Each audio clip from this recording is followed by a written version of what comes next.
In times of uncertainty and unrest in our nation, the Greenwich Historical Society continues to shine a light on our past. This year has challenged us to step up, listen carefully, and keep moving forward. Settling into our new campus, finding a resonant voice in the Greenwich community, and meaningfully serving a broader audience was part of our plan from the start. What we learned along the way is that the opportunity and our responsibility to serve is greater than we imagined. I am Deborah Mecke, Executive Director and CEO, and this is my report for the virtual annual meeting of the membership held on September 30th, 2020. Our exhibit spoke directly to some of the most salient issues we face today, from 20th century refugees and immigrants finding a place to call home in Greenwich, to our first exhibition on the role of activism, protest, and civic engagement by Greenwich women in the national suffrage movement. The Fairfield Museum in Erie, which is the Connecticut Institute of Refugees and Immigrants, organized an award-winning exhibition in celebration of Erie's 100th anniversary. Thanks to the Blavatnik Family Foundation and additional support from several other local family foundations and First Republic Bank, we expanded the exhibit to include 11 additional Greenwich stories. Our current exhibition, An Unfinished Revolution, opened in the Frank Family Foundation Gallery. It was sponsored by Northern Trust and a grant from Connecticut Humanities. The exhibit showcased the role Greenwich women played on the national stage in achieving the passage and ratification of the 19th Amendment. The Greenwich League of Women Voters and the Connecticut Women's Hall of Fame partnered with us on public programs that included student awards for the League's essay contest in answer to the question, what if women could not vote? An Unfinished Revolution is now available both on-site by time tours and as an online exhibition, thanks to the nimble work of curators Kathy Quagua-Varda and Maggie Dimmick.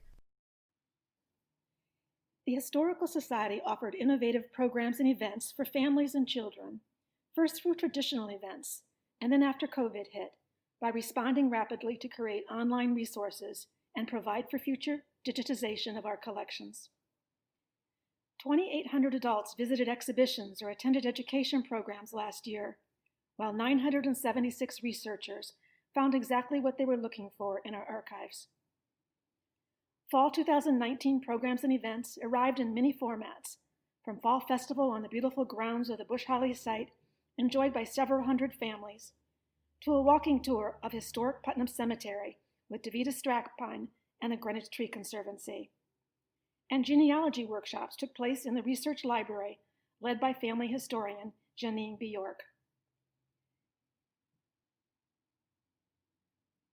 2,746 children and families discovered that history and art can be fun and inspiring at our family, school, and camp programs last year. We are committed to expanding free education programs to more underserved children in Greenwich through our Title I school partnerships, thanks to generous endowment gifts from Roberta and Steve Denning and Barbara and Ray Dalio. Visitors to the Historical Society's campus were delighted by its new museum store and our first Festival of Tabletop Trees, organized by Barbara Johan, our dedicated store manager. Our annual candlelight event provided a festive evening with family-friendly tours of Bush Holly House, followed by hot chocolate and a visit from St. Nick.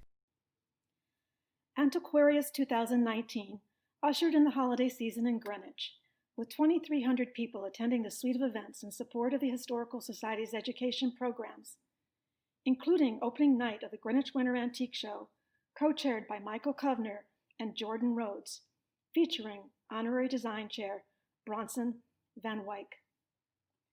The Holiday Boutique, chaired by Courtney Gardner and Kyle McDougall, provided a thoughtfully curated selection of clothing, jewelry, and specialty foods.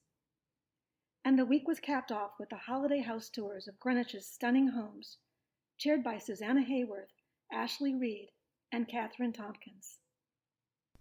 Due to the pandemic, we were forced to close our whole campus for 3 months from mid-March to mid-June.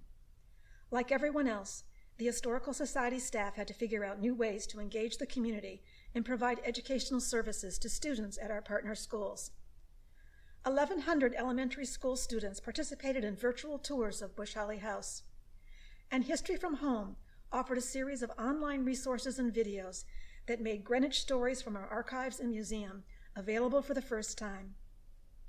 1,932 visitors walked back in time using our digital portal, and over 30,000 visitors explored the many facets of Greenwich history on our website. Access to our archives, programs, and education resources is broader than ever. In the next 3 years, under the direction of Curator of Archives Christopher Shields, we are going to build on this work with a new cataloging and digitization project made possible by a $173,000 grant from the Institute of Museum and Library Services.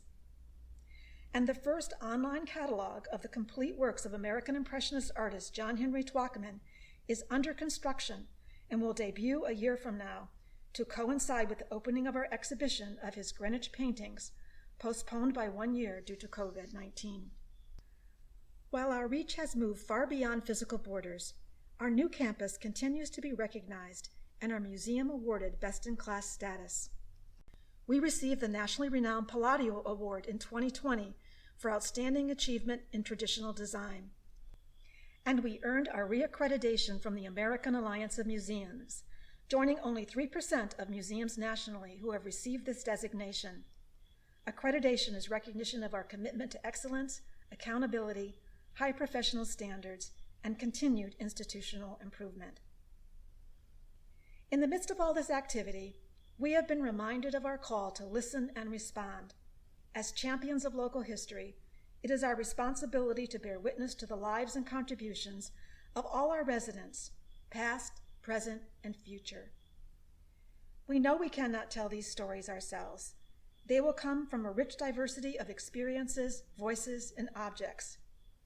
Embracing a sense of community will be core to our ability to meaningfully serve, interpret, preserve, and document Greenwich.